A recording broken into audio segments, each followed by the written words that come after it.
So, welcome to July's Book Academy to everybody. We have a few apologies. Sue has sent hers because she's got a training course tomorrow, so she's prepping for that. David apologizes again because he is once again rehearsing for his one-act play festival in Hunstanton, but he has sent through his word corner and word of the month.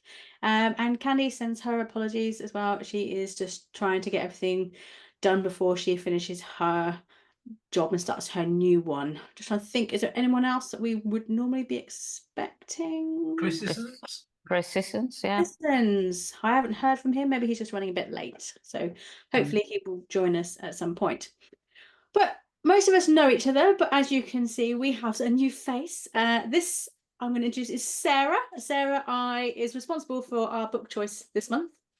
I met Sarah while traveling down to Penguin for my work experience and sat down next to me on our bus replacement service. And I just felt this energy like buzzing. And I was like, phone away. Hi. And we chatted the entire way and have kept in contact. So, Sarah, do you want to sort of explain what you're up to doing, your book feelings about books in general? Oh, gosh. Sorry. No, that's fine. Been a lifelong book lover, I guess. Just always around books, always buying them, always giving them away. It's just always, they've always been in my life. So when Abby and I met, I just started a book club up where I am, and this was our first book. So I'm tickled that you all have chosen it. So I loved it. I thought it was, anyway, we won't go into that, but so once I heard what Abby was up to, I was the poor love could never get rid of me. So Brilliant. So it's nice to have you here. So I'm sure once we split off into our groups for chatting, everyone will get to love you as much as I do. Bless. Thank you. Make me blush. Just say hi to Kaz because I don't think I said hi. Hi. Hello. Although it does sound like Sarah is in Australia, she is actually only in Harrogate, so not that far away from some of us. So hasn't got up really, really early or stayed up really, really late. So she is there. But I'm going to go straight into a word corner. So I will share the screen with you, and we will hear the lovely dulcet tones of David. And hopefully you will give me a thumbs up when you can see the screen. See the screen. Fabulous. Okay. Hello there. I am with you again, only in spirit and in video clip. So this is Word Corner. Reminder of last month. So last month we started with, there he is, so Bobby Charlton and the famous comb over hairstyle. So football still on the agenda.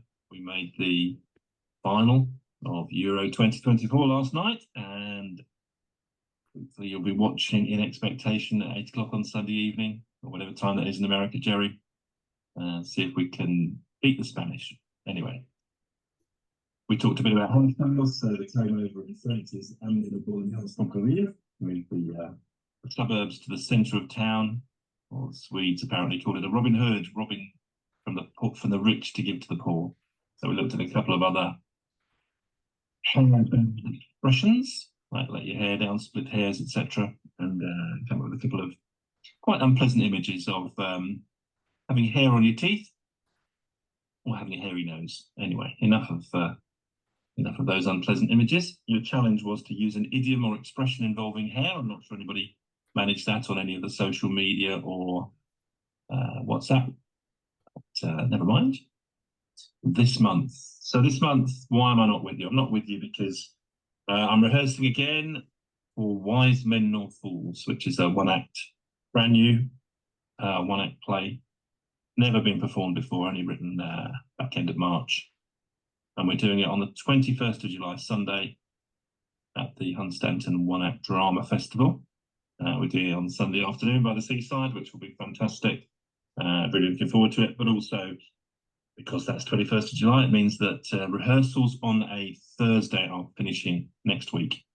So I will be back with you in August and beyond. although depending on where we are in September, because I'm rehearsing 2 other plays at the moment, which are on in September and October, one in Sleaford and one in Spalding. Anyway, enough of that. Wise men nor fools is a quote from King Lear, written by, I'm sure you know, Shakespeare. So that's what prompted me to do this month's Word Corner. Phrases from Shakespeare.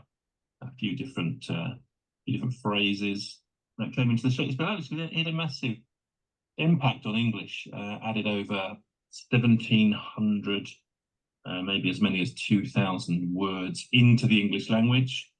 Lots of which have fallen into lots of disrepair, but lots of which we still use today and don't necessarily realise that he was the first person to use them. Some fairly words that you wouldn't expect. I think Bible, lackluster, puppy dog, alligator. These are all words that were created by Shakespeare, not seen before Shakespeare put them into one of his plays. Even hobnob. I'm sure he wasn't referring to the oaty biscuit, best covered in chocolate, but he did invent the word hobnob. So there we go. I'm going to bookend this with 2 quiz questions. So here's the first, before I start on 5 phrases from Shakespeare. Where's Shakespeare buried? Do you know where Shakespeare is buried? In the ground. In the ground. Maybe not. There are only 2 options, really. He's either going to be buried in Westminster Abbey at Poets' Corner, or he's going to be buried in Stratford upon Avon. Do you know which one it is? Well, 2 points if you know he's buried in Stratford on Avon. Bonus point if you knew it was 1616 was the year he died, and he's buried in Holy Trinity Church in Stratford. And there's a statue of him in there, which was actually commissioned by his wife, Anne Hathaway, after he died. This is very close to his lifetime, so that's likely to be quite close to what Shakespeare looked like when he was alive.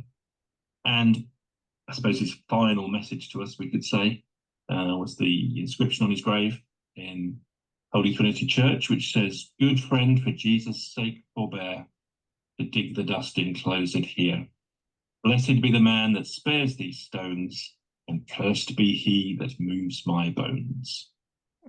Which helps to explain why he's never been moved to Westminster Abbey, to Poets' Corner, where you might expect him. Chaucer is buried at Poets' Corner. He was the first famous writer to be buried there, followed by people like Edmund Spenser and Ben Jonson, who was a contemporary of Shakespeare, obviously, writing plays. But Shakespeare remains there. And this kind of inscription was added to graves to put off grave robbers, to tell them that they'd be cursed if they dug up the body and took it away. So that's why Shakespeare has that on his grave, to stop anybody robbing his grave. Okay, on to the phrases. Let's start with an icebreaker. Literally, as with all good training sessions, team away days, we start with an icebreaker, and that's in fact a phrase from Shakespeare, breaking the ice. Talk about breaking the ice, not literally to do with icebergs and getting through into frozen harbours. It actually comes from Taming of the Shrew, where Tranio, who wants to woo Catherine, who's the Kate of Kiss Me Kate, who is the shrew, he wants to woo ice-cold Catherine, and he asks her father to break the ice. So that was the original use of break the ice, where he's talking to her father and as a way of trying to get into Catherine's heart, to break the ice with Catherine. So that comes from Shakespeare. Wild goose chase. Wild goose chase. So whatever your image of a wild goose chase is, going off and doing something that's really not going to get you anywhere, being sent off to look for something that you're not going to find. This phrase originated in Romeo and Juliet. Mercutio says it to Romeo. They're having a discussion, and Mercutio decides they're not going to discuss it anymore because Romeo is leading him on a wild goose chase. And it didn't have the same meaning. So the meaning today is to be chasing around after something pointlessly. That's not what it meant. It actually referred specifically to a type of horse race in Elizabethan times. It was a horse race where you followed the leader and you followed them in a formation that was akin to geese flying. That was why it's called a wild goose chase. So the formation was like that, but the person at the head of the formation was the one who set the course. Although there was an end, a finish line, if you like, the person at the head decided whether you went straight there or whether you went round the houses this way, that way. So they were the leader of the wild goose chase. And in Romeo and Juliet, Mercutio is saying, look, you're so much better at this discussion than me, that you're leading me on a wild goose chase. You can take me wherever you want. You can take me straight there, or you can take me over that way, round the houses. So I'm not going to carry on with this. So it didn't have the meaning of pointless chase. It was you're better, you're leading me, you're better at this than me. It fairly quickly changed when Samuel Johnson was writing his dictionary. He gave the definition as a pursuit of something as unlikely to be caught as the wild goose. So it had changed meaning there to something much more akin to the meaning we have today of a wild goose chase. In a pickle, if you're in a bit of a pickle, that's something else we owe to Shakespeare. It's from The Tempest. And Triculo, who is King Alonso's jester, gets very drunk. And King Alonso says, well, what have you been doing, effectively? And he says, I have been in such a pickle since I last saw you that I fear me. I will never out of my bones. I shall not fear fly blowing.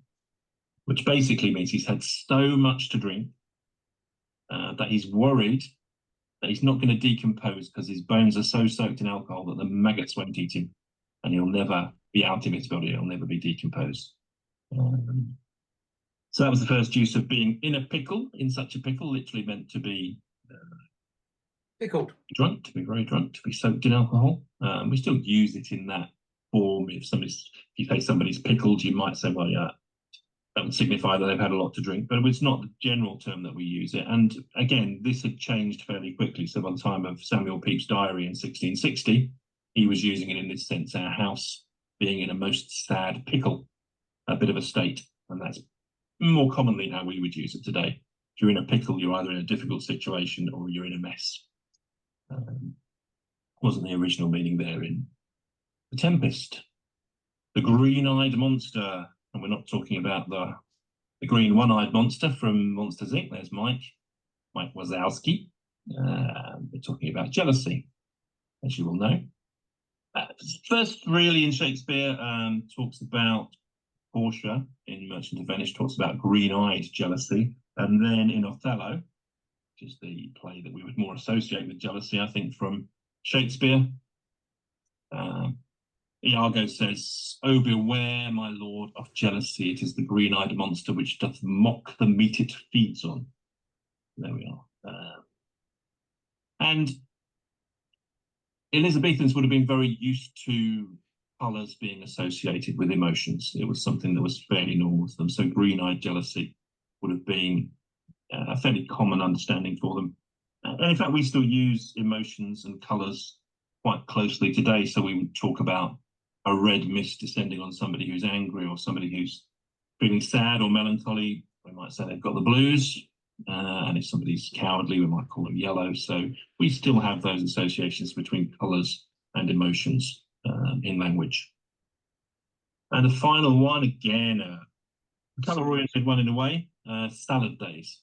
Antony and Cleopatra, that's probably the most famous, certainly the most famous screen Cleopatra, Elizabeth Taylor there. And she's talking about her affair with Caesar. So she's fallen in love with Mark Antony, and she's telling her maid just how wonderful Mark Antony is. And the maid basically says, "Oh, yeah, we heard all this before with Caesar." And she had a child with Caesar. So yeah, we've heard all this before. And she makes the distinction of, no, this is the real thing, because with Caesar it was my salad days when I was green in judgment. I think that's a lovely phrase, I think, my salad days. And I said I'd bookend it with quiz questions. So here's your other end of the shelf question. Which 1983 #2 hit for a British band featured salad days in the lyrics?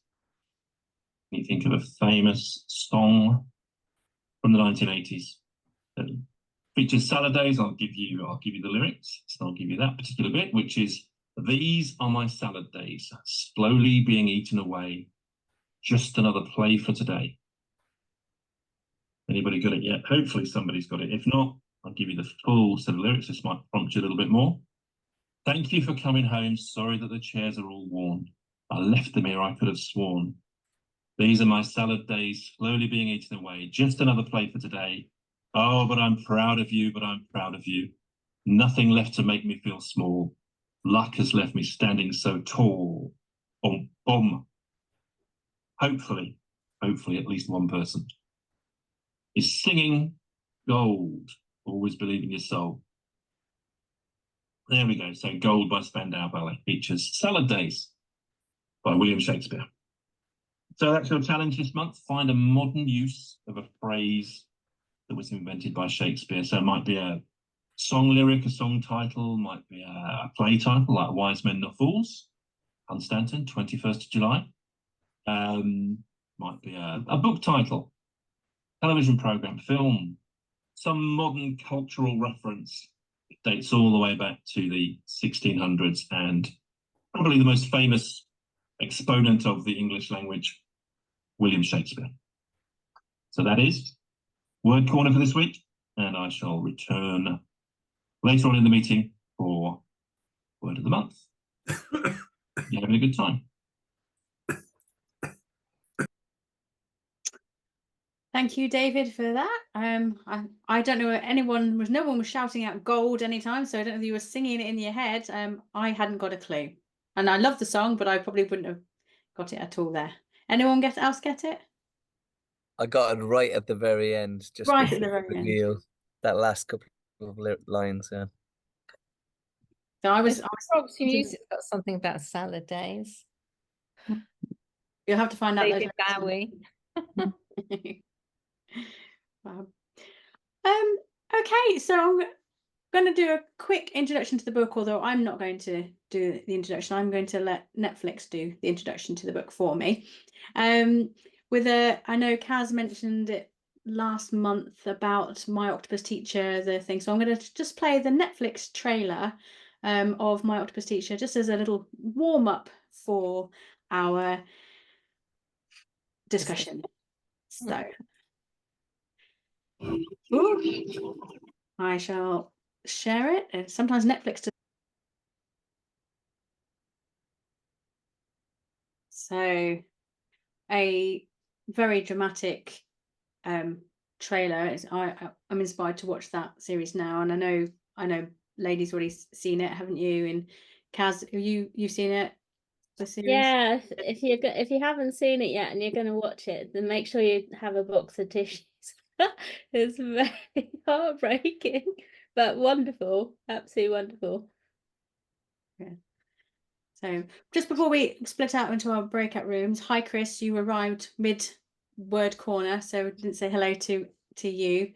I know all of you are going to have lots to talk about this book without any sort of inspirational questions or things to consider, but I've got a few things that, just in case some of you haven't managed to finish the book and need some topics to talk about, a few questions that I think might help some conversation.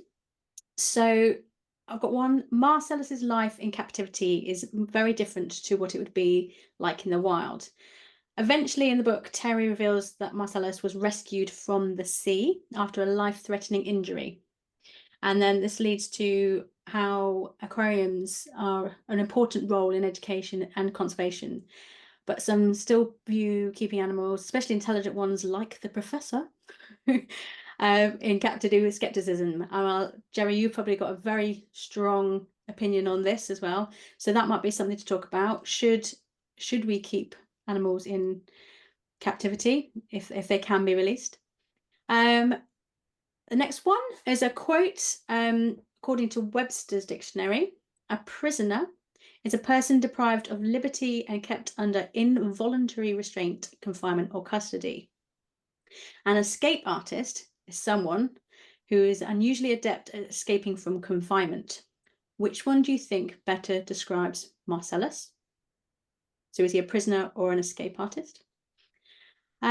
And thinking more on the format of the book, because we like to think of things from a writing perspective, they've got a bit of a diary versus normal narrative in this one. So there's a change of style of writing in here. Like last month, we had notes at the bottom. So again, a very different sort of style.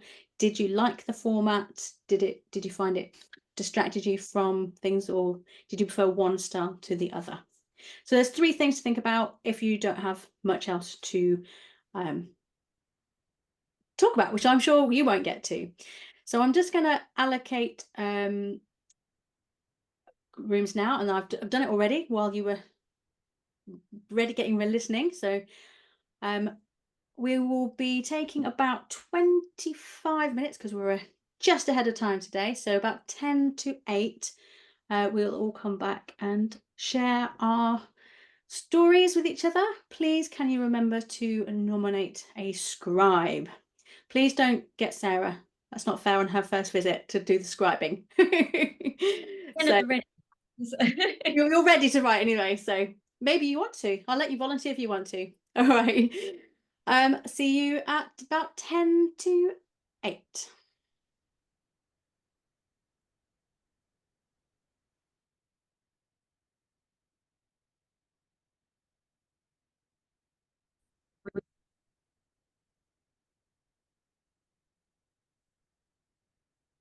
We got out to the aquarium before everybody else. Oh, here we are. We escaped. I should be interested how we compare with our discussions, Sarah, with your book club. Yeah, it was fascinating. Really, really good chats there, actually. Some great insights. Well, from my perspective, anyway. Absolutely. Well, I'm going to go to room 1, which was Kaz, Chris, Heather, and Michael. Okay, I've taken some notes, but we're under the agreement that people are going to hop in if I forget things, because I haven't been particularly. We liked the fact that although events had been sad for the characters, you didn't feel sorry for them because they were, they weren't. It wasn't too melancholy. You didn't, Tova was a kind of still wanted to live her life in spite of the sad events, and so there was a lovely feeling to reading it as opposed to feeling melancholy or sad. It was still a positive read. We had quite a slightly heated discussion about Cameron and whether he was a layabout or whether he was just making mistakes and therefore learning as he went along. So which we had a differing opinion. I think he was a lazy anyway. And wasting his life. But no, the general consensus for everybody else was that he was young, and so he was allowed to make some mistakes. And he was allowed to kind of do nothing with his life, which I thought was a terrible waste. Anyway, then we talked. Oh yes, Heather mentioned the fact that we've read 2 books on captivity now. Was that deliberate in a row? Was that deliberate? But very different. Yeah, very different types of captivity, and therefore we then went on to have the conversation, which was Heather's very interesting point of what is freedom. Is it freedom of your mind, of your spirit, of your soul? And so the different types of freedom they had in the 2 books were quite different, weren't they? And how they I hadn't even twigged. It's purely coincidental. Interesting though, isn't it? Yeah, that was Heather noticed that. We had a little moment where Michael wanted a rundown of what happens, and we were like, no man, you're gonna have to read it. I made a good start, but I've really been encouraged now to finish it. Yeah, the audiobook is fascinating because you have different you have a male voice for the octopus and female for the rest of the characters. Although some of her accents are something else when she tries to do a Scottish Glaswegian accent and it turns out Irish, but never mind. Oh dear. But I said he needs to finish it in preparation for next month's book. That's right. Yeah. Yeah, definitely. I think then we sort of moved on to overcoming obstacles. And Mm. the fact that Marcellus was, keen to overcome obstacles and just suffer the consequences, but not put off by the challenge of, doing something unknown and risky, and just living with the consequences of that, and that being a bit of a philosophy for life. Mhm. And I think we all agreed that we wanted to hear a bit more from Marcellus. We kind of felt that we wanted a bit more of his adventures and things, and because we liked him as a character, and it would have been nice to have a bit more of his calamities and, and things. Yeah. We also had a discussion on what is intelligence and how is it rated.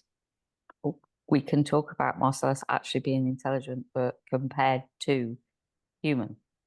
But I think next month's book is going to bring that argument, that sort of discussion back again. Yeah. Mm. Yes, everything was leading on to our next book, wasn't it? In terms of understanding the different types of intelligence, and the fact that we misunderstand, I think, and we don't give other life forms credit for the intelligence that we have, simply because their type of intelligence is outside of our perception. I think that's true of humans as well. We misunderstand different ways of understanding, ways of learning, and misunderstand our own intelligence a lot of the time. Sorry.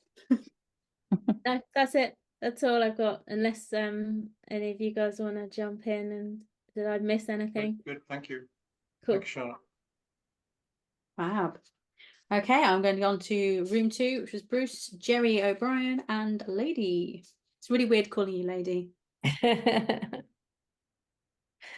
Don't call me Lady. It's best not to. So I'll try not to. So I think I've been volunteered to sort of bring you a few thoughts. So we did consider that multitasking is always an option, with Lady watching the tennis and the football whilst listening to the audio book, so they could enjoy the book whilst still enjoying the visuals of other things, which makes me wonder if this is how octopuses actually watch TV, if they had the option to do so. And sort of climbing out the tank to nip down to the TV shop. So one thought was having the octopus having a narrative with a view on humans, madness, or was it genius? But we got into sort of ethical discussions, and animal companionship do bring a lot of things to our world, but there are huge ethical questions about animal captivity. But there are lots of positive benefits in terms of animal rescue and things like that. One thought was, do octopi really have a low opinion of seahorses? And nipping out to sort of the McDonald's equivalent of the SeaWorld by eating the sea cucumber in a tank just down the corridor. So there is the European Commission have Cordis, which is an EU research centre, and one of the papers there is, do octopuses come from outer space? Genuine article and a genuine study. The genome of the octopus shows a staggering level of complexity, with 33,000 more protein coding genes than is present in Homo sapiens. The transformative genes, which are found also in the ancestral nautilus, the cuttlefish, and the squid, they're not easily found in any other pre-existing life form. It's plausible to suggest they might be borrowed from a far distant future in terms of terrestrial evolution, which is fun for me because I'm obviously quite interested in time travel as a science fiction writer. The fact that those genes might come from the future, and there might have been some kind of future accidents bringing them back into the past. The alternative being that octopuses are the descendants of creatures that arrived on Earth frozen in an icy comet somewhere, a number of 100 millions of years ago, because the large brain, sophisticated nervous system, camera-like eyes, flexible bodies, instantaneous camouflage arrived very shortly together on the evolutionary scene, and then were available for millions of years afterwards. There's also another thought that a terrestrial virus might have hit the planet, infecting early populations of early squid, causing them to evolve rapidly into the octopuses that we know today. Oh, that's sweetheart. My mind Jerry, is blown. add anything? Jerry? Yeah, O'Brien? sorry. Yeah, just around the discussion around animal companionship, and obviously my buddy's with me here today. Yeah, it's hard, isn't it? You know, because I never saw myself having this kind of relationship with a wild creature or with an owl, but once they're born in captivity, they can't be released into the wild. So suddenly you're found in this kind of cycle of you've got this responsibility, I guess, for looking after them. But it comes with ethical questioning every day. You know, I fight this little internal battle about Professor in his life in captivity. But he's had a good life. I mean, he's 19. He's an old man in the wild. He never would have survived for that long. But when it gets really complex, I guess, is in mating season. You know, his natural instinct is to breed, to mate. And I've lost count of the amount of times over the years where people have said, get him a girlfriend, which would be lovely. But I didn't really want to breed birds, breed owls unnecessarily in captivity. They belong in the wild. And I think that's where, you know, the attention, the conservation effort needs to go. But also, just final point is we spoke a bit about how captivity impacts different species. And certain species maybe, you know, are kind of quite instinctual and they're happy swimming around in their circles. But the more intelligent species like octopus, I mentioned Blackfish, which was that documentary about the killer whales, the orca in captivity in SeaWorld. And they showed all sorts of stress level responses, as in aggression towards humans. Bruce recounted an amazing experience he had. Was that in SeaWorld you mentioned, Bruce? Was, yeah. With a dolphin. Like, and bashed off the glass in front of you. Highly intelligent species like dolphin, like orca, like octopus. Is captivity right for those guys? I don't think so. But obviously from a captive breeding program point of view, or from an environmental education point of view, there are pluses. But it's something I we hope need you're journalizing your struggle each day with having the professor, because when you write his book, that needs to go in there. Yeah, I guess I didn't not really think of that. But maybe I could do a narrative from Professor's point of view, and I flip That would be between the two, interesting. my Yeah. kind of little journey, and then Professor's viewpoint. Okay, if you're going to make the professor the narrator of the book, you have to give it speaking parts and Marcellus. Do you know, I met someone randomly years ago when I was out for a late night walk with Prof, and she said she had a friend who did a whole Twitter kind of like thing with his dog, and it was his late night adventures with the dog, and I think he called it Spy Dog. So he wrote all this kind of daily journal from the dog's point of view. And they mentioned it to me, you should do similar with your owl. That would be fascinating. But maybe there is something in that, yeah. Well, it's a Twitter, it have to be Twitteroo, isn't it? Isn't there a word for that? And Chris will probably come up with it, where you're putting human thoughts and feelings. Anthropomorphism. That's one. Thank you. Yeah. And actually, are we guilty of that? And teleology. What happens in the book? Oh. Teleology. I did wonder, we didn't actually get around to talking about it in our group, but from a writer's point of view, I wondered how people thought about the author talking directly through the character of the octopus to the reader. And I found that really clever when, you know, she would describe something, being character, then go, well, there's, you know, when he found the tooth, and then they would turn around and say, no need to pull that face. I didn't pull the tooth. And every now and then, the author actually directly imagined what the reader would be thinking as they were reading it, and then addressed it. And I just thought that was just so clever. A technique to remember, I think. Yeah. Okay. And finally, sorry, Abby, I know you need to go to the next group. Go for it. I found the author's notes quite insightful at the end, which I know Lady was saying on the audiobook you don't get. Because I wanted to think, how did she come up with this story for this book? And as she said, she'd been part of a creative writing group, and they had a workshop where they were prompted to write from an unexpected point of view. And she had recently watched a YouTube video in which a captive octopus picked open a locked box with a treat inside. So she said her mind went there, and she kind of invented this kind of from the octopus perspective. And then obviously she fed that back to the group, and they all said, wow, you've got something in that, you should pad out your story. And that was where the nucleus of how this whole story developed. So I guess from an author point of view, because I think we all obviously have creative blocks from time to time. Maybe that's just these little brainstorm moments where you go totally out of the box and do something obscure, could lead to something quite profound or special. Cool. Okay, I'm going to go now on to the group that I was in with Jerry Stravy, Rhymes with Gravy. So I have to do it every time, Jerry, Denis, myself, and Sarah. So as it's not fair to go straight in with Sarah, I'll start off, and feel free to jump in at any point in time.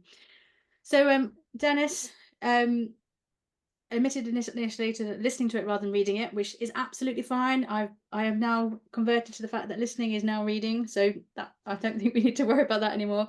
But found it took a while to get going. Found it was about a quarter of the way through when it really got started. Immediately loved Marcellus, but was just like, okay, move on with the next bit and move the story forward. So I think we all kind of felt that a little bit. Jerry felt that it took a while to get going, wasn't that bothered by people initially. I felt I wanted, like the other groups, wanted more of Marcellus as well. Sarah mentioned that she found the relationship straight away with Tova and Marcellus engaging, and that's what kept you reading, and I think we all agreed with that.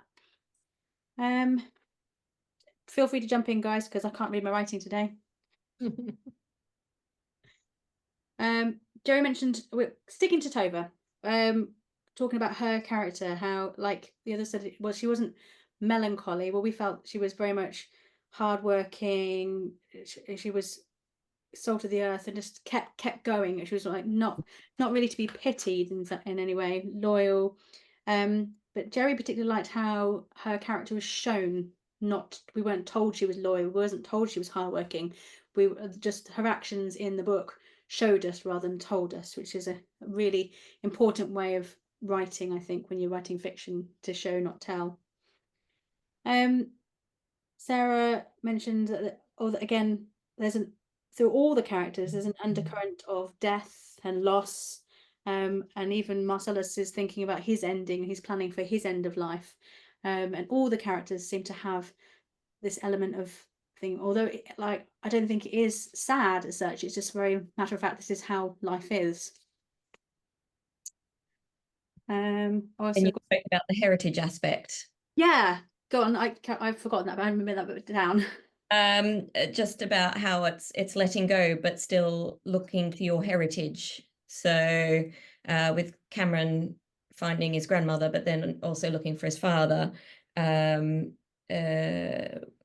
With Tova and her brother, there was that connection of belonging and needing to belong to something, someone.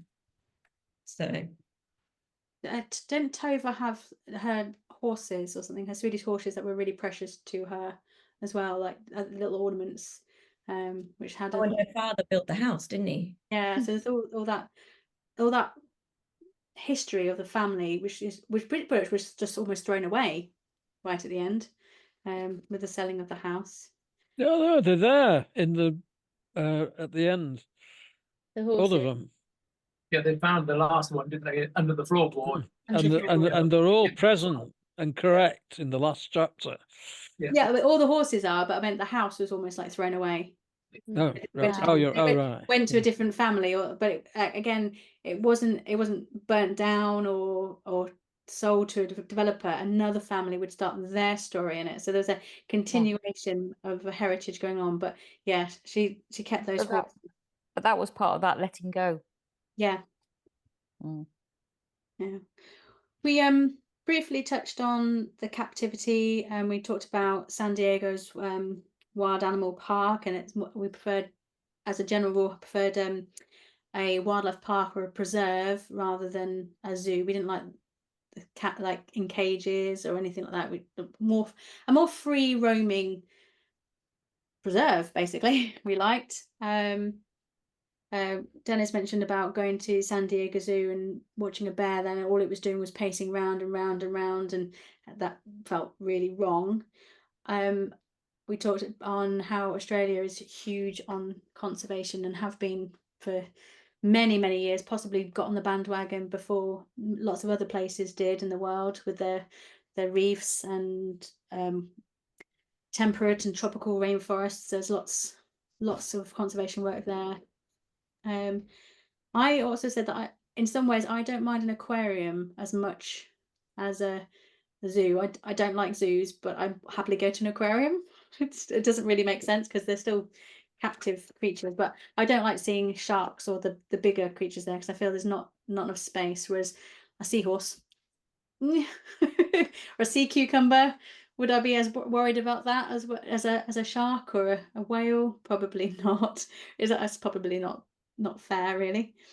Yeah, I think that's about all I've got down. And do anyone want to jump in?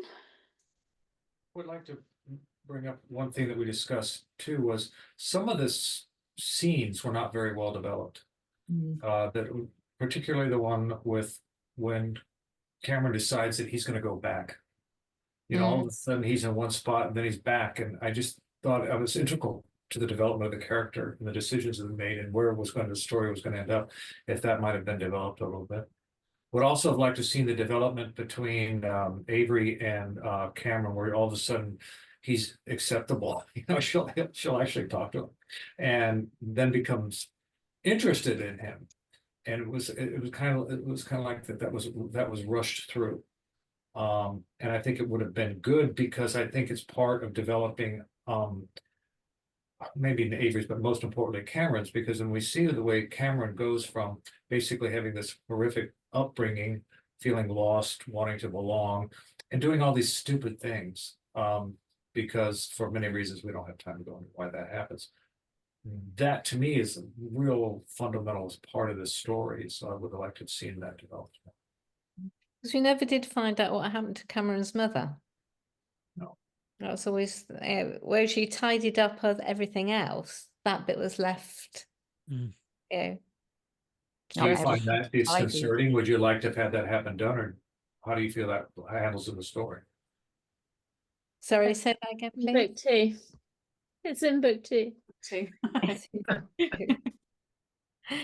Kaz, have you drawn an octopus or octopusi or whatever the plural is? No, I never have. No. Does it inspire you to do so? Possibly, yeah. It's not in the 12 Days of Christmas, though, is it? I've been watching Kaz's post. She's just posting about puzzles. The octopus. I'm on Christmas already. Yeah, sorry. Oh, right. The life of an illustrator is you are at least 6 months ahead of the curve, sometimes more. I've never done an octopus. I think they're very overdone in art. I follow a lot of artists who, there is an obsession in the art world with octopus in general, I think, because they're fascinating creatures, and yeah, they're lovely to draw, and they lend themselves to these lovely sinuous lines. And so I think I just haven't really. Every time I look at it, I think, oh, it's overdone. I'm not going to do it. Because they've only got a 4-year lifespan. Sorry? Because they've only got a 4-year lifespan. I find the artist impression though of an octopus is very different to actually how octopuses look like. Because they're not really, they're quite ugly creatures, aren't they, really? Yes. They don't look like that. That's cute. No, it's cute. Yeah. Now, while I've got this, I'm going to take our photo. So if you have got your book handy or your screen of your book or things, hold it up for our thing. If you don't want your photo taken, turn yourself off the screen or just hold any random book up, that's fine. I won't hold up mine. You've got quite a different cover there. Yeah, it's very different cover there, Jerry. So everyone... Let me take the blur off. Hold on a minute. Okay. Please. It's mine. You can just see it. I've only got my Goodreads. We're having some housework done and my books are in captivity. Okay. Here's Jerry. He's back. Okay. Okay. there we go. Okay. So it's a octopi. Octopi. Fabulous. Thank you very much. I remembered to do that at the right time today, which is amazing. And You of course, forget- the title, Remarkably Bright Creatures, all the way through, I'm thinking it's our view of the octopus, and hadn't realised it was actually going to be the octopus's view of us. I thought that was a lovely twist. Really. Okay, who's got the next one? Yeah, an immense world. We'll come back to that one towards the end because we're still going on this one. I'm talking about covers, Jerry. Yours is Yes. very different. I think yours is the same as the one that Sarah has on her Goodreads. But I'll just do a quick share of this picture. Here are some international covers I found as well. Wonder why that is. Well, different. I'm assuming this is all different countries have different like associations with different things, I suppose. But this one is a Swedish one, and they've focused on the Swedish horses, which I thought was quite interesting. Does anybody feel like I had that on my audiobook. That one. Yeah. Mm-hmm. Yeah. I definitely think Italy's gets the sex award. Kind of creepy, isn't it? Italy's one. I don't know what the hell that has to do with anything. Remember, it was her wrist. So I'm not sure which one I prefer, really. I like bottom right, I think. Bottom right. Hungary. Yeah. It's got movement in it, hasn't it? Yeah. Yes. Interesting. I think Italy's would get more sales than anybody's. I don't know what the sales numbers are. Of all the wrong people. Right, I'm going to stop that share. So before we just go off for a quick 5-minute break, which we are well behind time, but I don't mind, we have our pondering point, which today is being posed by Lady. Right, the pondering point, which for Sarah's benefit, is while we have our cups of coffee, we think about it, and then we can come back and ponder about it. Or if we're short of time, if we want to overrun, we can talk about it then. Have you noticed any books, or have you chosen to buy a book because of its incidentals, or because it has some sort of illustration or something in its layout that you particularly like? This one, The Dummy Pass, is one that we published for young adult fiction. It's all about rugby, but within that, how the young boy copes with his parents' divorce. But if you look at the bottom where my finger is and I flick, can you see what happens? And this was a little faster. I'll do it again now. So this was, you can't see it if it's fast. So that was a little incidental that Abby put in so that the rugby ball moves as you flick the page her. As you go along, the rugby ball is moving, and she wanted to put that in. As I mentioned before, I actually collect Night Before Christmas books, and I liked this one because they're little incidentals or vignettes. I always call them vinaigrettes, but I'm totally corrected each time. And there's this little mouse character in the pages on the different pages. It pops up. So, and is for no particular reason, is right at the bottom of that below the sleigh. See, I'm Christmas as well, Kaz, and that one makes me giggle. So pretty much the only reason we bought that version, because we didn't particularly like any of the illustrations. It was we liked the little vignettes on it. Yeah, because the other pictures, the bigger pictures, I could take or leave them, but which might be a Shakespeare thing. Anyway, so are there any books that you've picked up and wanted because of a layout thing or a little incidental that was in it? Or if it's in film terms, they call it an Easter egg. So do they? Oh, they are. Kaz, that's the next thing after Christmas. Right, we'll come. I'll give you. I'm going to give you 4 minutes break. Just to let you know, guys, I have to go because I've got a night tour booked in the forest and I've got to meet a couple of people. But I love seeing everyone tonight, and I look forward to next month already. I'm sorry I have to leave early. Let us know what you think to Abby's Antics from Yeah, the I'll watch the rest on recorder, definitely. And Jerry, see- I'm trapped in my cabin because I've got mother, father, and 3 partridges just outside the door. I daren't open it; they'll go in every little ways. And that's what I was doing earlier. I was taking some pictures of one of the babies out of the window. Oh, share it in our WhatsApp group. I'd love to see. Yeah, I will. Yeah. She starts with 10 babies, and over the week they go down. She's got 3 now. Ooh, nature is cruel, eh? Take care, everyone. Lovely to All see right. Thank you. Bye. So feel free to go and have a comfort break, and we'll see you back at about 25 past 8. It's that time already. Okay. Nice. Yeah. Or has Abby got a secret plan? No, I wish I had. Although next month is kind of linked to the last one, and that was chosen deliberately. I have been kind of influenced by Penguin, so Of course. yeah. But no, this one was the next month's was sort of it was a deliberate lead on from to this month's, but I hadn't even twigged the captivity link between the two before you mentioned it. I was like, yeah, well, maybe it's in there somewhere. Maybe I don't know. I think we're just waiting for Jerry, Stravy, and Chris. Jerry said, excuse his late arrival back from break. Yes, okay. And I'm just looking through all the chat now because I don't normally see the chat because I'm too busy trying to figure out what's going on. But yes, octopus is not octopi. There are 300 different varieties of octopus out there. Over. Our knowledge of octopuses have increased, hasn't it, since reading this book?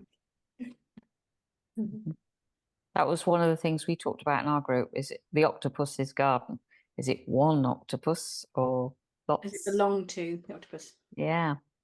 I'm going to pose this to Bruce now because he's the oracle of the group, and we need to find out what a collective is for octopus, please. Okay. Challenge accepted. I should just ask my brother. I was telling Heather and Chris and Michael that my brother used to work in an aquarium as a summer job, and he said the cuttlefish and the octopuses are 2 things that he didn't feel that should be in captivity at all. Particularly the cuttlefish, he felt that they were too intelligent to be in captivity. It was wrong, felt wrong. So, consortium.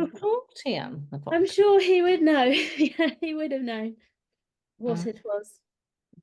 I've read somewhere a tangle of octopus somewhere as well, but I'm sure people make it up. I'm gonna have to look up cuttlefish then, because they hadn't come on my radar as anything special. Isn't it something that budgies eat? Yes. Well, Tweety Pie Yeah. used to sing about having some nice cuttlefish. They don't eat the cuttlefish so much as the leftover. It's not a bone, but you know what I mean, the central piece. So they sharpen their beak on that, but they don't eat the flesh. I once came up to do it then. It's called a cuttlebone. Yes, cuttlebone. Yeah. They're a mollusk, aren't they, really? Well, more than a fish. So, Yeah. Jeff and I once came across And a tell me pair next of it's cuttlefish in the sea one time, and they looked for all the world as if they were 2 of them having a little conversation about us. And floating there watching us as if to say, what are those weird things? Stupid pair of idiots. you can't breathe underwater. What are you doing here? Yeah. Well, with the advancement of AI being able to translate languages, I wonder if it could get to translating animal language. That would be cool, wouldn't it? Wow. Yeah. Get David O'Brien on that because he really loves his AI. It'll end up speaking Shakespeare. They are intelligent. They could probably memorize the entire script of King Lear. pondering point. What embellishments, or I can't remember the word you used, Merv, embellishments or little things that you've bought a book just because of that, and not because necessarily you would have put the book down or put it away, or never even thought about it again, apart from these little things. So I'm going to go to Heather. There's several that come to mind. One we talked about earlier, when you can have a book where you can have different decisions that are made, and sometimes they come with dice, so you can have those. I also particularly like the children's books where you get something that you slip into pockets or open little bits and pieces. And the last one was a lovely one. It was all about IT and the development, but it had like a battery loading screen at the top, and as you went through the book, it loaded more and more. Yeah. Yeah. Nice. Write that one. Denis? The only one I think I bought or I've got that I've done for similar to that is one of these action books where you pull a little lever or pull something out and it makes it go that. It's a Star Wars one. So. But yeah, that's the only one I can think of. But I do like to do things like that to give you an image of something. Okay. Changing form, a bit like a transformer. Bruce? The only book I've come across is one with QR codes in it, and it's got lots of animations and video. And Couldn't be the one you wrote by any chance. The second time I've got this book out today. There you go. There's a QR code embellishing things, and you can listen to the voice and things when you go to the website. Kaz? No. No, can't think of anything. No, for once. Normally I'm blah blah blah. No, I couldn't particularly think of anything. Sorry. Okay. Sarah? Nothing specific, but I am a big fan of a coffee table book. So I tend to sort of just buy those because they're pretty. So I bought one last week for Christmas. So because it was a Christmas book, but it beautiful, goes through the history of Christmas and how it's been shown in the media and in publications and things like that. So yeah, so just more a coffee table book than anything else. Chris? I can't think of anything at the moment. So if I do, I'll put it on the WhatsApp. Fabulous. Look forward to that. Michael? Can you just run the question by me again? I came halfway through. Sorry, like sometimes you have a book where there's you like it, you think, oh, should I buy it? But then you notice something in it that makes you go, actually, yes, I'm going to buy it because it's got something I like. So Heather had the battery along the top of hers, and each page it got more and more full, the battery. We showed the one before where we had a little bouncing ball on the bottom, like a flick book, which I chose to add to this book because I thought actually there's something it took forever to do, but actually it's a nice little detail to do. Yeah, what I as you'll have noticed, I tend to buy books I get previews of books on Kindle. And what I like about that is if I get an idea for a book, within 10 seconds, I can begin reading it. And they'll take you about 20% in. And if it ends at a point when I want to know now what happened, then I'd buy the book. Or what can happen is, oh dear, I don't think I can manage any more of this. And so that's the end of it. But that preview, but I don't know anybody else does it, but that preview of Kindle is really handy. Yeah, absolutely. Mine, I'll show you this one. This is actually a uncorrected proof copy, but I've chosen this one. I don't think the final book has actually got this, but I like the fact that it's got a cutout, and something like that will make me buy a book over something else. And I think the actual book looks like that now, but with a blue background and white writing.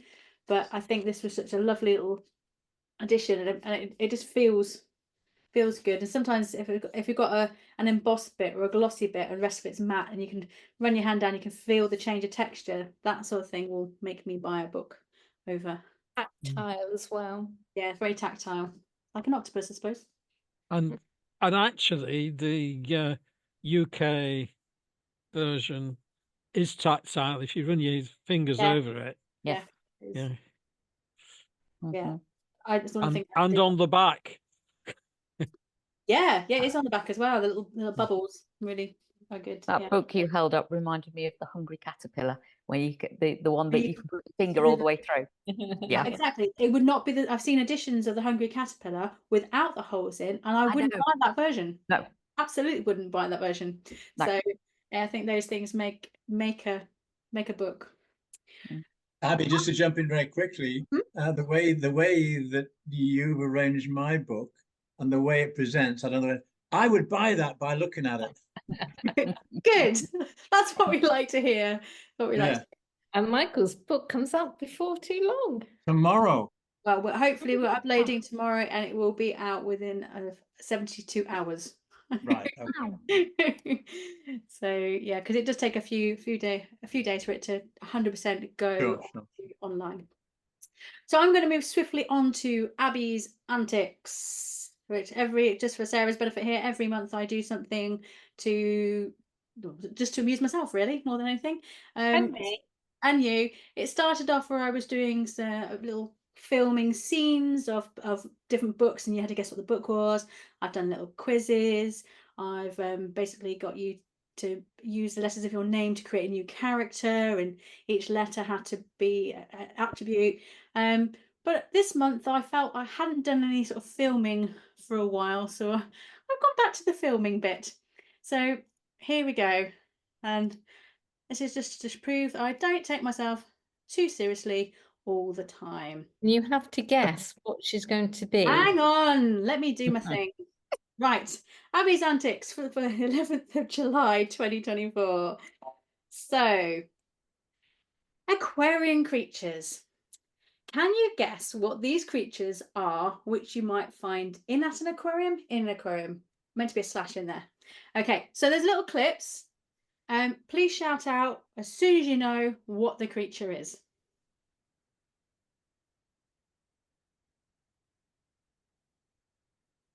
Jellyfish. Well done. It's a jellyfish. All right. Okay, next one is moving on. Penguin. I have to get a penguin in there. Well done. Well done. Wow. And it was not very good. Not nice weather out there. Oh, that one. Oh, it's not letting me go on. Right, next one. Seal. Sea lion. Sea lion. Sea lion. Sea lion. Oh, Sea lion. what's that one again? This one. Crab. You've done a movement. There we go. I'm going to stop the share there because that is plenty of me doing my silliness there going on. Wow. So that's what I've spent most of my morning doing. So Next time I You see must you have on the felt street, better I'm going to after do that, didn't this. You must have felt better after that, didn't you, Abby? I was glad when it was done. So we're trying to strap the I was going to do a starfish as well, but it just didn't work. I had some bubble wrap on me against the window like this going. It just didn't work. Get the star position properly. I was waiting for your edition of the sea cucumber. I thought it was too similar to my Hungry Caterpillar one that I did before. So anyway, moving swiftly on to books in the news. And this is where I share my screen again. I have a quick question from Pondering Points. Is Where Wally an extra? Is what? Is Where's Wally an extra? An extra? Yeah, well, you've got to find Where's Wally, haven't you? So do you buy it just for that? But there's no other point to the book. Anyway. I thought that was the point of the book. Yeah, it's a point, I think. But is Wally the embellishment? Is he an extra? Is he not in? If he's not, you're looking for him. He's not there. Is he the embellishment? Maybe. Okay, that's a point to ponder in the future. Okay, here we go. I'm going to share the screen. Can you all see that? Yes. So, what's in the news this month? Next slide, then, please. All right. Okay, well, let me do it. Yes. Okay. This may be encroaching on David's territory a little bit, but aren't you guilty of this? Tsundoku. Buying books and not reading them. Letting books pile up unread. Or so I know Abby had a pile of books that was taller than her when she came back from Penguin, but she's going through them. She doesn't intend to leave them unread. So some words out there are brilliantly evocative, and at the same time impossible to fully translate. And they believe that Tsundoku is one of those words. So it dates back to the very beginning of modern Japan. Its origins, it comes from a pun. Tsundoku, which literally means reading pile, and it's written in Japanese, as you can see in one of those bits up there, in the middle part at the top. That's Japanese for Tsundoku. So it comes from the pun Sunde Oku, which means to let something pile up. And so there you go. I'll get told off by David next time. Could you talk a little closer to the microphone as well, please? I'll try. Yeah, this is microphone on this. I'm shouting on this Mac is on its way out, I think so. Okay, next slide. Anybody who lives in Worcestershire, they've got a summer reading challenge which launches this weekend, and apparently it's the perfect way to get your children reading over the school holidays, whether they are your children, nieces, nephews, neighbours, kids that should be reading instead of kicking the ball against the wall. I don't mind. So if you have a passion for reading and want to ignite that for the love of books and children, libraries all over Worcestershire are joining in on this. So could this be done in your area? And are you in contact with your library?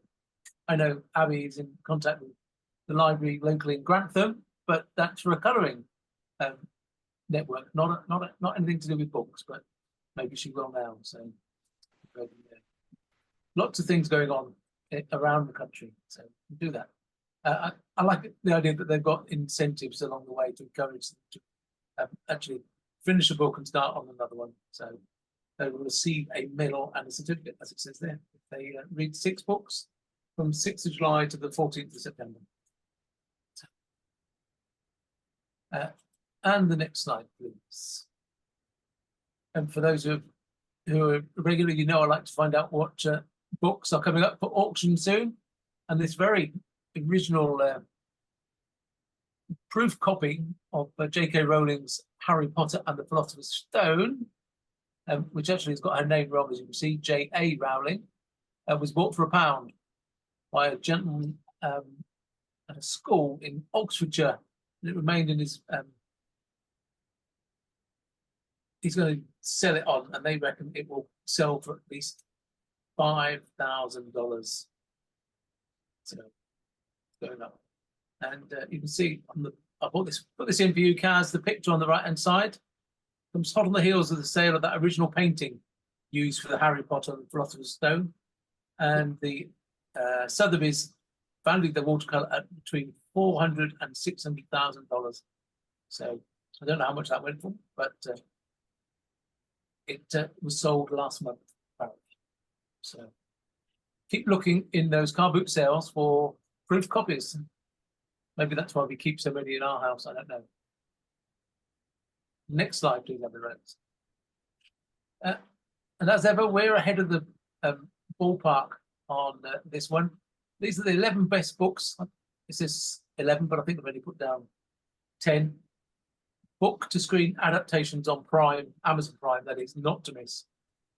Of course, we read Daisy Jones and the Six, as you know, loosely inspired by the story of Fleetwood Mac, and adapted from the best-selling novel by Taylor Jenkins Reid. It is a good read, Sarah, if you haven't read it, so it's good. And there's a few other bits. I'll pick a couple out. Red, White and Royal Blue is a popular sub-community on TikTok for book lovers and has catapulted many novels to viral sensations. Red, White and Royal Blue is by Casey McChristin, and it's a romantic comedy adapted from this popular book. And the idea review, it stars Anne Hathaway and Nicholas Galantzine, and they apparently take viewers on a romantic journey in a captivating adaptation of Robin Lee's best-selling novel. So there you go, 11, 10 in my case, book screen to adaptations. I'll try and find out the one I missed off and let you know another time. Next slide. Again, one of my themes this year has been book festivals, trying to get you all to go, and there'll be a little bit more after this slide. Partnerships have ended over the investment firm, I'm trying to think of the investment firm is called now, Bailey Gifford, had to be pulled out of funding book festivals, which included Hay, Edinburgh and Cheltenham. They pulled out because of their ties to fossil fuel and the ongoing situation between Israel and... Denis, could you be more specific about that? Exactly what's going on here? 9 festivals in the UK were sponsored by the investment company Bailey Gifford, but those festivals are now seeking donations because the funding has been, and there must be a collective of book festival people got together and they've decided that they won't have investment from Bailey Gifford anymore because of their involvement with fossil fuels or investments in fossil fuel funds and Israel. So they've they have got some investment. Bloomsbury, apparently the publishing house has donated £100,000 to be split between the 9 festivals to be going on with, but they are seeking more funding for this year and next year. So okay, thank you. Okay.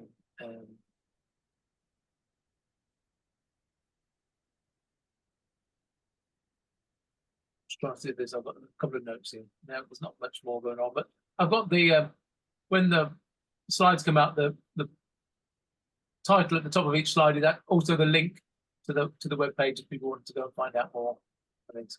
But it looks like a comfortable time at a book festival in your comfy chair and outside a big top and in the sunshine, which we haven't had much of yet this summer. Okay, next slide, please, Abby Rose. Upcoming events and authors' birthdays, etc. This weekend, starting today, is the Newark Book Festival just by us, and Kaz is even closer. So that goes on. I mentioned last time the Harrogate Crime Writing Festival, which is next. Sarah? Sorry, lady? It's Abby. Sarah's in Harrogate or near Harrogate, so that's near her. Yeah. Sadly not going. Oh. Okay. And then I found out that Lincoln has got a book festival in late September as well, so we may need to find out a little bit more. That will return this autumn. Apparently, must have been left off. You can see the historic cathedral in the picture of Lincoln, so that'll be good. It's got a varied series of events and activities for book lovers over that period, and it's going to be dotted around the city, including the university, which you are going to want. So they are saying wannabe wordsmiths can submit their own super short stories on the theme of generations for the chance to win prizes and have their creative work championed at the Lincoln Book Festival 2024. So 50 words to make a prize. So, and or you could opt to push the boundaries of space and time in a far out sci-fi spin. One for you there, Bruce, as well. So all those things are an option. So Lincoln delivering a literary festival again with history at its heart. So anybody doesn't know much about Lincoln, an original copy of the Magna Carta from 1215 is in the Lincoln Castle. And it was also the birthplace of the tank from the First World War. And the county of Lincolnshire is nicknamed Bomber County in recognition of its rich aviation history. And today is home of the International Bomber Command Centre, which you can see from the top of the town, and vice versa. Lincoln's built on hills, so if you're up on the Bomber Command Centre, you can see the cathedral and the castle high up on the hill. And as you can see there, Ernest Hemingway's death on the 2nd of July, Arthur Conan Doyle's death, and more cheery, Beatrix Beatrix Potter was born on the 28th, and Emily Bronte. There were quite a few Brontes, weren't there? Because we had our brother last month. And I think that is it. Final slide. Please. Thank you very much. I'm a bit disappointed that the Newark Nook Festival is no longer on, though. Nook Festival, yeah, and I did try and correct it. I was hoping to go tomorrow, but it feels like I've got other things that I need to get on and doing. Kaz, are you going to make the Newark Book Festival at all? Possibly. Yeah, I've got no plans for this weekend, so why not? I may as well. Okay, so I'm going to again swiftly move on to Word of the Month with David. I'll just open up the screen and we'll hear his dulcet tones once more. Minimize that so you can't see that, and get it out the way. Can everyone see a nice big black screen? Yes. Fabulous. Okay, here we go.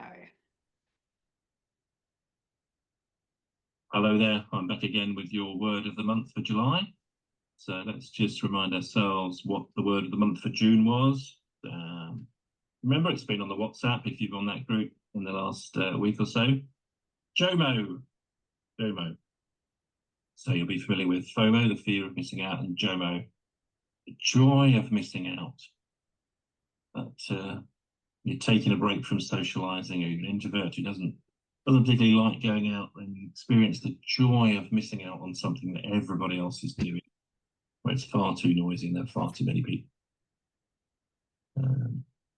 So thanks for all those who shared that in the WhatsApp group and various other places last month. Hope you enjoyed your JOMO for June. So for July, what is it? Well, came across this word last week. Thought it was it's one of those words that appeals to me. Spuddle. Spuddle. Why do I like the word spuddle? It's a lot to do with the sound. It's a lot to do with the spud. The spud, the humble spud. I remember my dad used to call potatoes spuds. He very rarely called them potatoes. They were always spuds. And they, for some reason, they make a nice cartoon as well. So, you know, Mr. Potato Head from the Toy Stories. Would Mr. Potato Head have been a spuddler? Would he have spuddled? Let's have a look. Let's have a look what spuddle means, if you haven't had a guess. To spuddle don't really use it these days, to work feebly or ineffectively, either because your mind is elsewhere and you're not concentrating properly, or you just haven't quite woken up yet, even though it's 10 to 9 in the evening. So to spuddle is just to faff about a bit, to just not get very much done. To spuddle, it's a feeling that many of us will be familiar with. Spuddle, to spuddle. And you can spuddle about, or you can spuddle around, or you can just spuddle if you don't have the energy to spuddle around. There we go. I think it's to do with the plosives, E and the D, and close proximity. That's spuddle. Anyway, the etymology of it is it's a combination of spud and puddle. You probably can't see puddle because it's probably behind my video. But anyway. Spud was a digging instrument. That's why a potato is called a spud, because it was dug up with a spud in those days. The earliest use of spuddle goes back to 1630, and it's really fallen out of use. So you can see there through to the early 1800s, quite a lot of people were talking about or writing about spuddle, and then it fell off, and then it's now fewer than 0.01 occurrences per million words in modern written English, according to the Oxford English Dictionary. So we don't really use it, but we should. It's a great word. A couple of bonus potato facts. I'll put facts in inverted commas for you because I haven't fact checked these. I came across them, so I'll share them. The Incas, who first started cultivating and cooking potatoes in about 200 BC. Measured time by how long it took to cook a potato. So different stages of cooking potatoes, from raw through to just starting to cook through to mushy. 3 words apparently: chunyo, pankoi, and isko, for those lengths of time. So they measured time by how long it took to cook a potato, which must have made recipes quite difficult. How long do you cook the potato for? Well, you cook it until it's, I don't know. I think that disappears up its own recipe. The other fact I found was that Marie Antoinette wore potato blossoms in her hair. In fact, she was queen at about the time that potatoes were introduced into France, and encouraging their cultivation was Monsieur Parmentier. There he is. You may have heard of Parmentier potatoes. It's a type of a way of cooking potatoes, or if you are familiar with French, then the French word for what we would call cottage pie or shepherd's pie is actually Parmentier, named after Mr. Parmentier there, who was encouraging the French to cultivate, grow, eat potatoes in the time of Marie Antoinette. Apparently, when she saw them, she wore the blossoms in her hair as well to try and a bit of free advertising. Anyway, a couple of potato facts. Well, we don't need spuddling around with potato facts, wasting your time on word of the month, being a couch potato. Let's get spuddle back into use. 0.01 spuddles per million words of English is not enough. So your challenge this month is to use the word spuddle to not do very much, to work ineffectively. There we go. I shall stop spuddling. I shall hopefully be back with you in person next time. Month of the word for July, spuddle. That was word of the month. I have been David, and I'll see you hopefully in person next time. Before we move on to the next thing, I want a quick guess from all of you of how many times David said the word spuddle. Ooh. Heather? Spuddle or spuddling or something. 34. What did you do with spuddle? So, sorry. 22. I don't know. I'm in a fumble over that. 60. Okay, any more guesses? I said 10, but maybe I'm way off with that.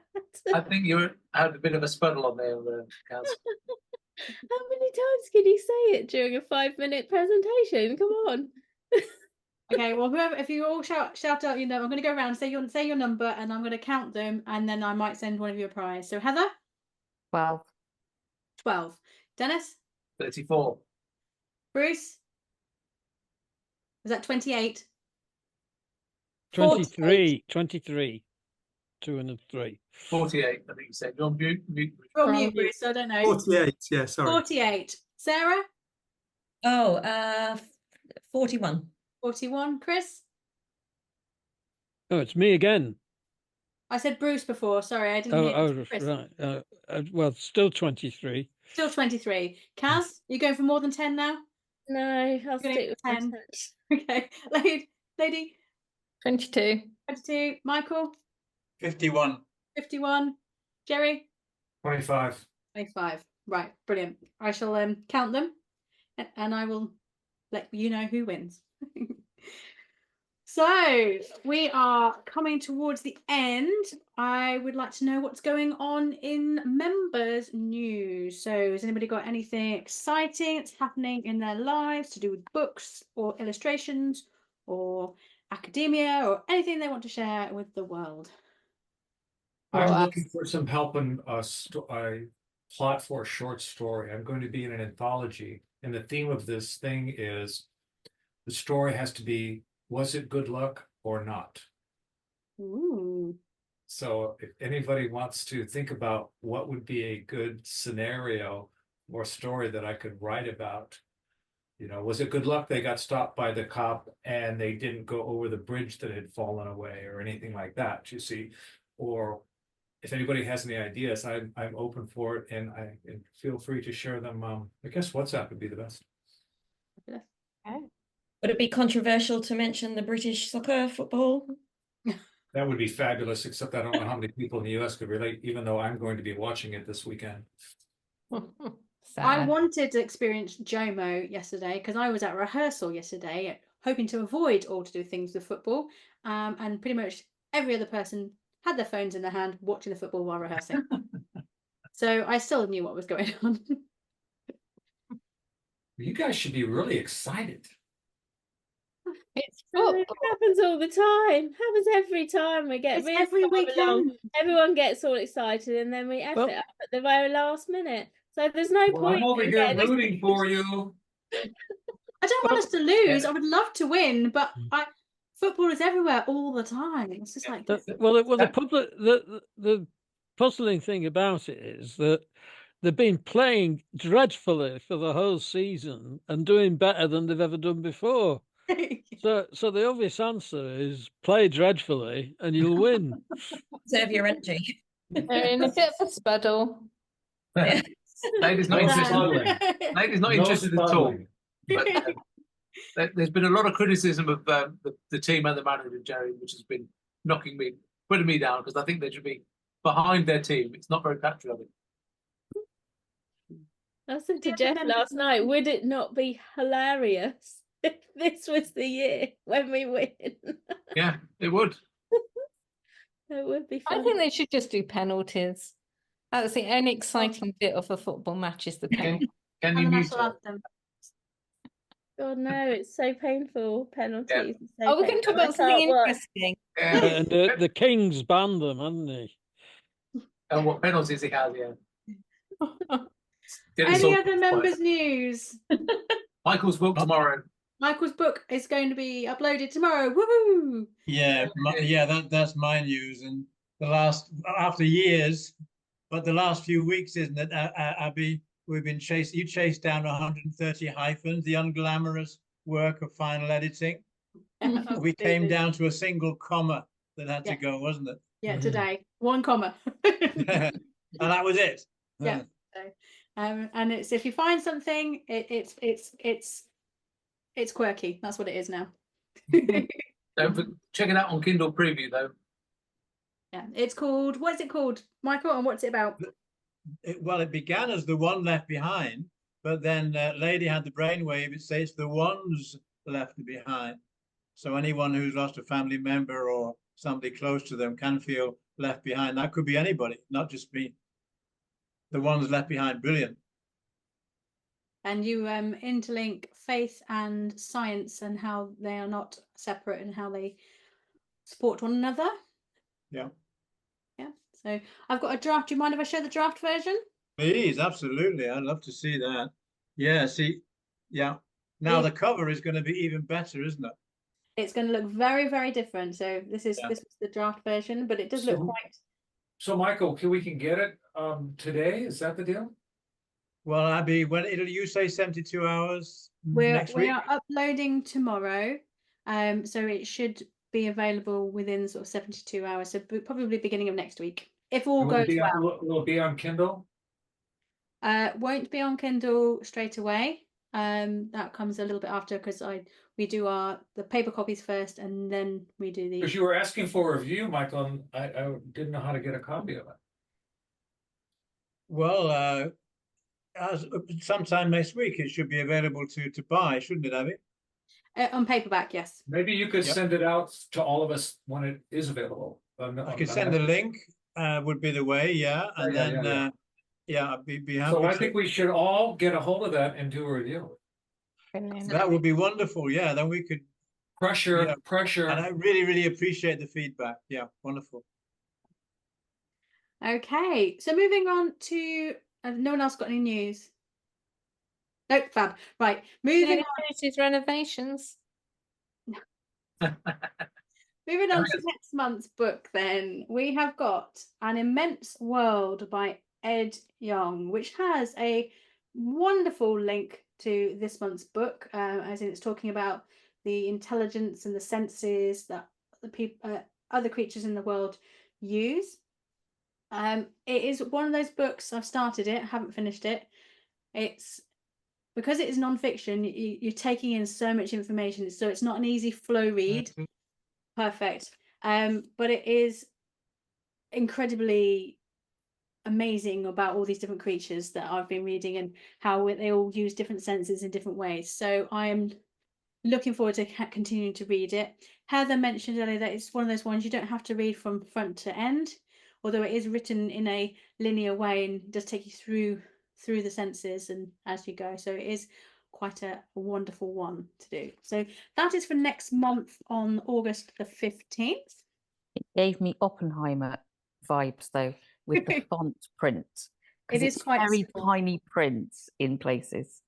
but it's I not. think we've all been scarred by Oppenheimer, haven't we? It's half the size though. It is half the size. Yeah, half the size. Yeah. Half the size, and it's slightly smaller in dimension as well.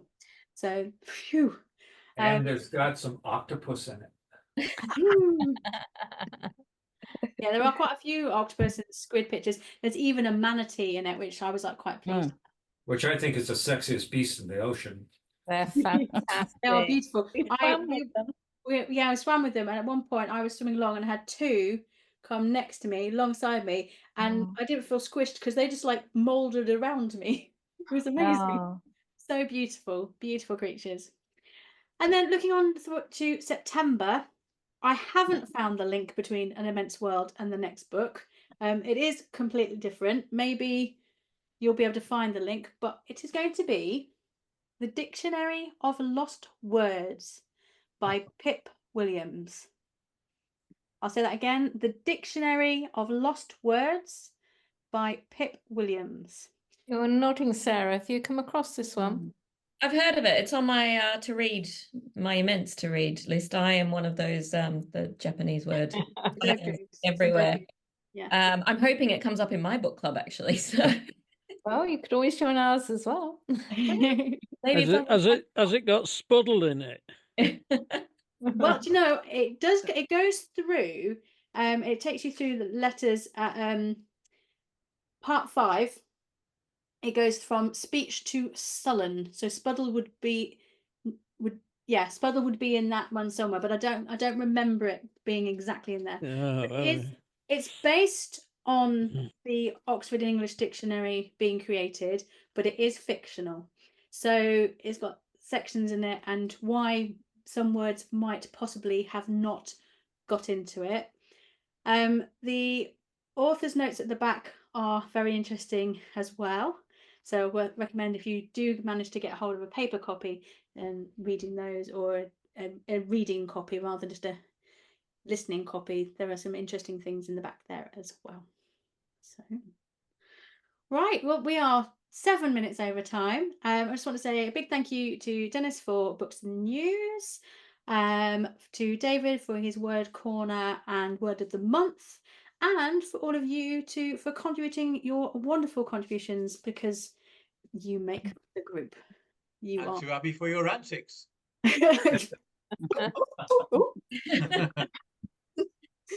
So if you wanted to stick around and maybe talk about any pondering points or anything else, feel free to stick around for a little bit longer. But otherwise, I'll see you on the 15th of August. Hey guys, see you. Thank you. Nice to meet you, Sarah. Nice to meet you. Heather, why did you